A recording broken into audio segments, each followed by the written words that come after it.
Okay, all right. Let's talk about a few things here.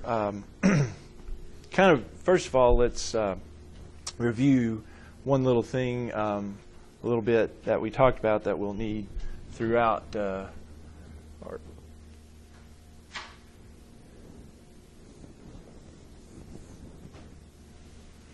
time together here today. Let me draw a Venn diagram and set A and B again, just two set Venn diagram.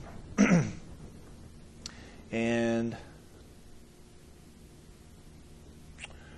let's just put 1 and 2 in here, and then 3 here, 4, 5, and 6 out in there, and then element 7 out there. Just putting some elements, placing elements just randomly kind of through there.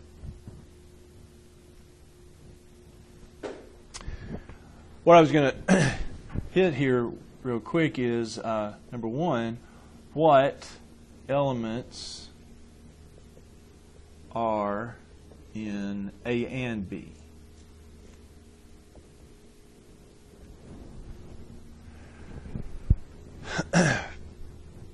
What elements are in A and in B? Well, we talked about this last time, previous lecture, and when we say what elements are in A and in B, remember what that means? Well, for our purposes, in sets and in different places, and means what they have in common. And means the intersection.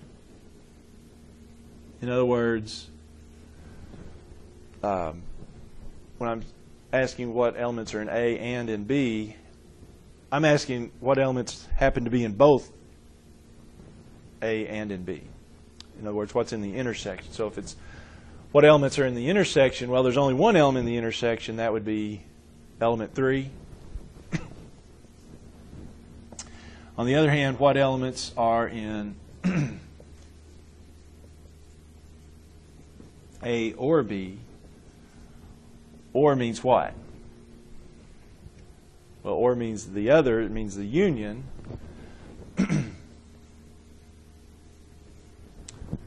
Which elements are in A or in B? In other words, which ones are in one or the other?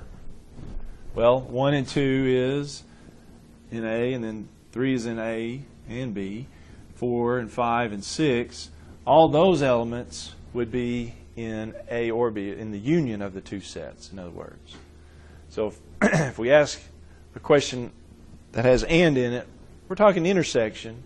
And means the intersection. Or means the union. Because or typically means it's in one of the sets or the other or both of the sets. And on the other hand, it has to be in both sets to be included. Okay? So I wanted to mention that, and we'll deal with that more in a moment. Okay? So how would you say the or can be in either one? Yeah. Or, if I ask you, are you in a math class or a science class in the fall semester? Well, you would answer yes if you were in a math class, right? Maybe you weren't in a science class. You could still answer yes there. So it just has to be in one of them, you see, for or. Now, if I ask you, are you in math and science next fall, you have to be in both, right, to answer yes on that. So that's the same thing. And it has to be in both, or it's in one or the other, but it's and is the intersection, or is the union. Okay.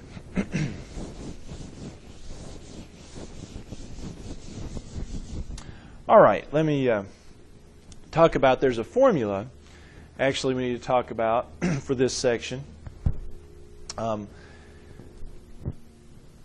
We'll get to it in just a second, but let me just start with this little example here.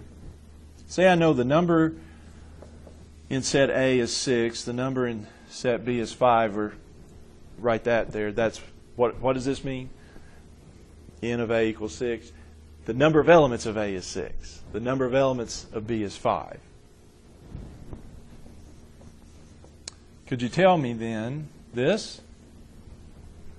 Which means how many elements are in the union of A and B? Well, I can't really tell you right now. Here's why. Yeah, it's not going to be any more than 11, but why is it maybe not 11? Because there may be what? Maybe some overlap. You know, when I say the number of, that's talking about the number of distinct elements. So if A and B have some common elements, well, let's just take us for example. Let's say A, we want to have 6 elements, so A is going to be A, B, C, D, E, and F. B is A, E, I, O, and U, the vowels. So doesn't that have 6 elements for A? 1, 2, 3, 4, 5, 6. 5 elements for B? A, E, I, O, and U. What's the union? And then we'll see how many is in the union. Well, the union has A through F.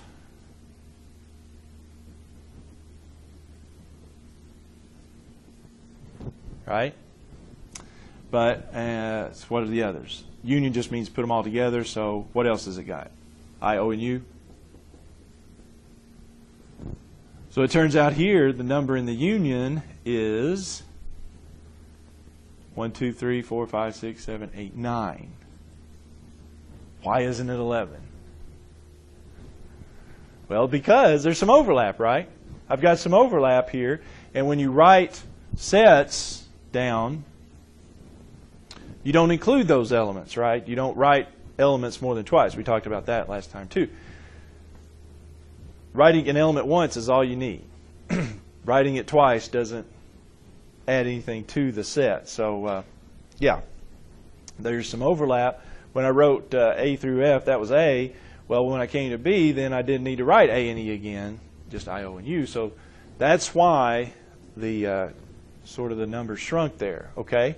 Well, if you think about it, though, there is a relationship between these and this, and then there one other thing here we'll talk about, and that's what we're going to talk about here, where we're going with this. That is the what the book calls the cardinal, or what's known as the cardinal number formula.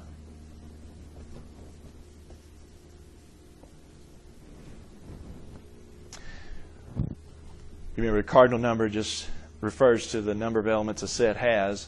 And what the cardinal number formula does is it relates several different cardinal numbers all together, these that we're talking about. Okay, so what we saw was the number in A union B. Yeah, we do want to add the number in A and the number in B. However, that's not the whole story because of the overlap. What I have to do is actually maybe subtract a little bit, and what I wind up subtracting is the intersection.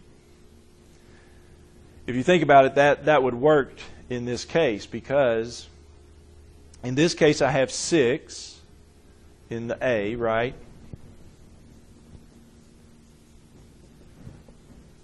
In my scenario here, A was 6. What's B, the number in B? 5. And what about this number in A intersection B? How many is in the intersection? I haven't written that out, but what's the intersection of these two sets?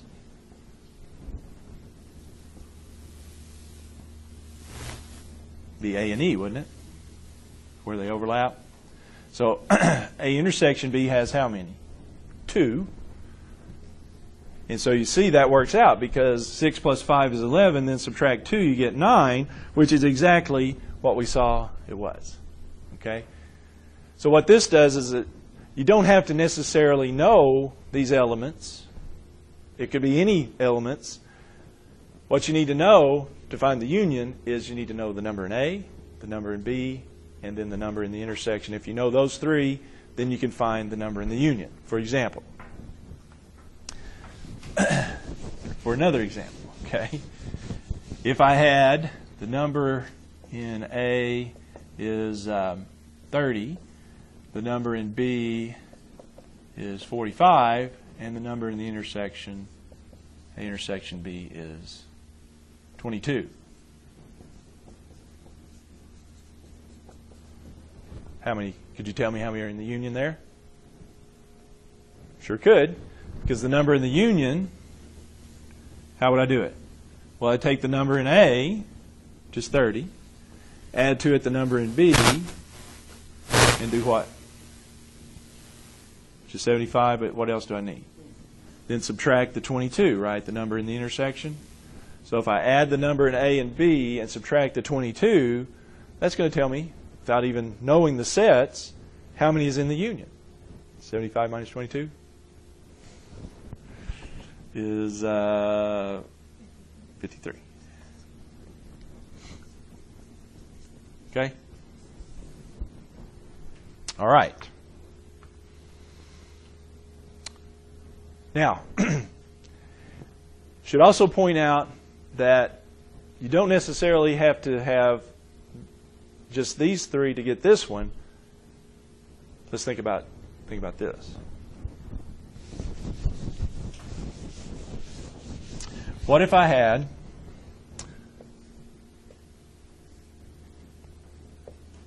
the number in A is 15. The number in B, or the number in A intersection B, is 5, and the number in A union B,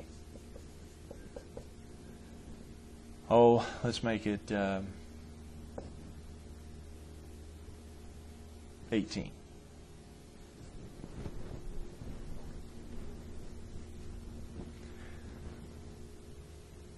Well, I already know the union. I know the intersection of A. The question here would be, can I figure out how many's in B? And the answer is, I can do that. I can't figure that out. Yeah, it turns out in that formula, we're still going to use the same formula, which what was it? Number in A union B equals the number in A plus the number in B minus the number in A intersection B.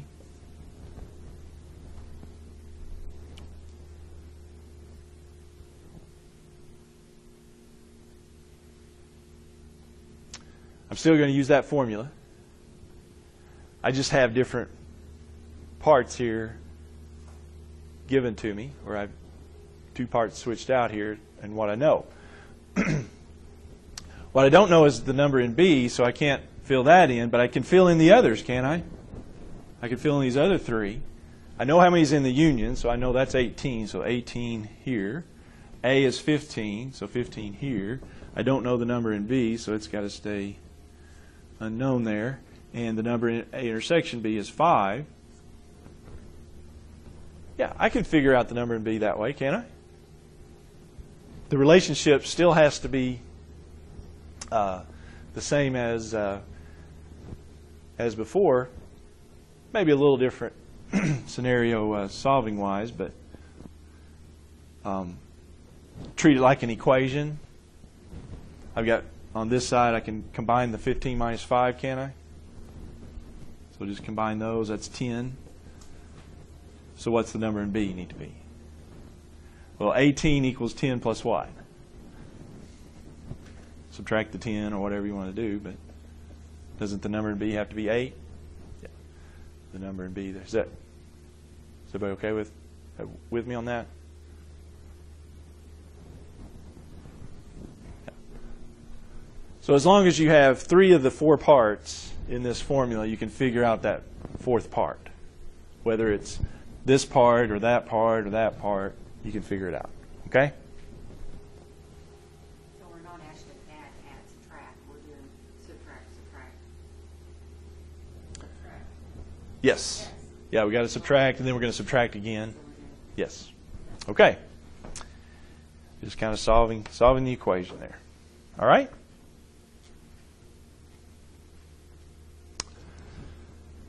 All right.